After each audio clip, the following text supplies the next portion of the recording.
এই ব্যাপারে সম্পূর্ণ পরিমাণে ব্যর্থ, তাদের ব্যর্থতার পরিমাণ শতভাগ। জুলিয়াস সিজার তালুকদারের আলোচনা আপনারা সবাই জানেন।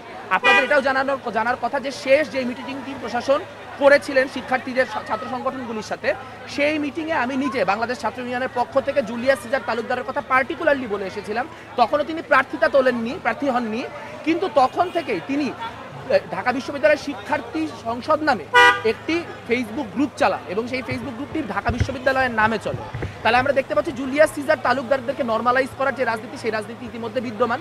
এবং আমরা দেখতে পাচ্ছি একই সঙ্গে বিভিন্ন রকম অনলাইনে বিভিন্ন রকম ডিসইনফরমেশন ব্যবহার করে বিভিন্ন রাজনৈতিক পক্ষকে ঘায়েল করার যে অবস্থান, সেটাও বিদ্যমান। অর্থাৎ এবং একই সঙ্গে আমরা দেখতে পাচ্ছি প্রশাসনে অনেক জায়গায় এখনও নীল দলের শিক্ষকরা বিদ্যমান রয়েছেন, যারা ৩রা আগস্ট পর্যন্ত ছাত্র গণহত্যার পক্ষে ন্যারেটিভ উৎপাদন করেছেন, সম্মতি উৎপাদন করেছেন, তারা এখন পর্যন্ত প্রশাসনে রয়েছেন। তাহলে এই যে প্রশ্নগুলি নিয়ে আমরা গতকালকে একটি ৬ দফা ঢাকা বিশ্ববিদ্যালয় ছাত্র ইউনিয়নের পক্ষ থেকে কিন্তু প্রশাসনের যে চিফ রিটার্নিং অফিসার, সেই চিফ রিটার্নিং অফিসারের কাছে দিয়ে এসেছি। সেখানে আমরা বলেছি যে এই যে প্রশাসন রয়েছে, এই প্রশাসনে যারা নীল দলের যারা মদতপুষ্ট এবং যারা কিনা হচ্ছে সরাসরি ছাত্র গণহত্যার পক্ষে ন্যারেটিভ উৎপাদনকারী, তাদেরকে অপসারণ করতে হবে।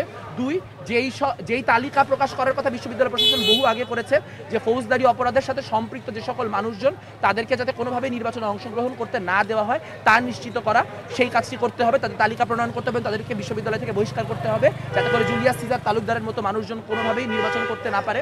আমরা বলেছি যে হলে রাজনীতি পরিচালনার রূপরেখা কি হবে, সেই বিষয়ে আমাদের স্পষ্ট নির্দেশনা প্রয়োজন, তা না হলে আমাদের পক্ষে রাজনীতি করা ডিফিকাল্ট হয়ে যাচ্ছে।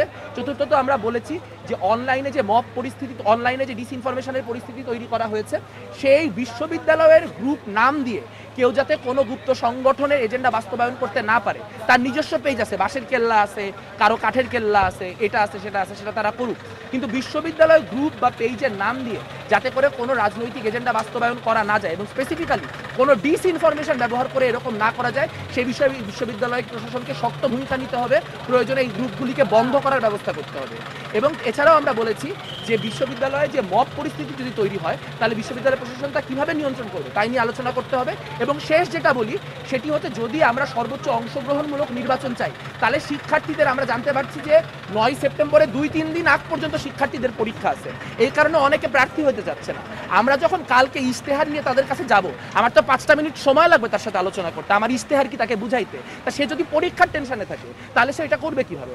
কাজে আমরা একটা সুস্পষ্ট দাবি করেছি যে ডাকসু নির্বাচনের ১৫ দিন আগ থেকে সকল পরীক্ষা স্থগিত করতে হবে, যাতে করে ছাত্রদের যে মনোযোগ, তাতে তারা সেটা ছাত্র সংসদ নির্বাচনের দিকে দিতে পারে এবং আসলেই প্রার্থীরা কি বলছে তা মনোযোগ দিয়ে শুনতে পারেন। এবং নির্বাচনের দিন যাতে করে সর্বোচ্চ পরিমাণ যানবাহনের ব্যবস্থা করা হয়, যানবাহনের ব্যবস্থা নিশ্চিত করে যাতে শিক্ষার্থীদেরকে অনাবাসিক শিক্ষার্থীদেরকে ভোট কেন্দ্রে নিয়ে আসা যায়। এবং ভোটার কেন্দ্রের সংখ্যা নিয়েও আমাদের এখন পর্যন্ত কনসার্ন আছে। এটা ৬টা থেকে বাড়িয়ে ৮টা করা হয়েছে বটে, কিন্তু আপনারা জানেন যে গত বছর পর্যন্ত এটা ছিল ১৯টা। তো সেইখানে অনেক সময় জ্যামিং সৃষ্টি হয়ে যেত। সেখানে ৮টা যদি হয়, অনেকগুলি কেন্দ্র আছে যেখানে ৩টা আলাদা আলাদা হলে শিক্ষার্থীরা ভোট দিবে, সেখানে যদি দীর্ঘসূত্রিতার কারণে ৫০টা, ১০০টা, ২০০টা মানুষও আসলে ভোট দিতে নিরুৎসাহিত হয়, সেটা তো গণতান্ত্রিক প্রক্রিয়ার জন্য খারাপ। কাজেই সর্বোচ্চ অংশগ্রহণ নিশ্চিত করার জন্য এই ব্যবস্থাগুলো নিতে হবে। তার মধ্যে দিয়ে আমরা ডাকসু নির্বাচন করব। এখানে ডাকসু নির্বাচন করতে গেলে এগুলো তো আগে করার সময় নাই, এইসব বুঝলুকি কথা আমরা শুনবো না। আমরা গত ১ বছর ধরে এই কথা শুনছি, তাদেরকে এগুলোর সমাধান ইমিডিয়েটলি করার মধ্য দিয়ে ডাকসু নির্বাচন সেটিকে সুষ্ঠু করতে হবে।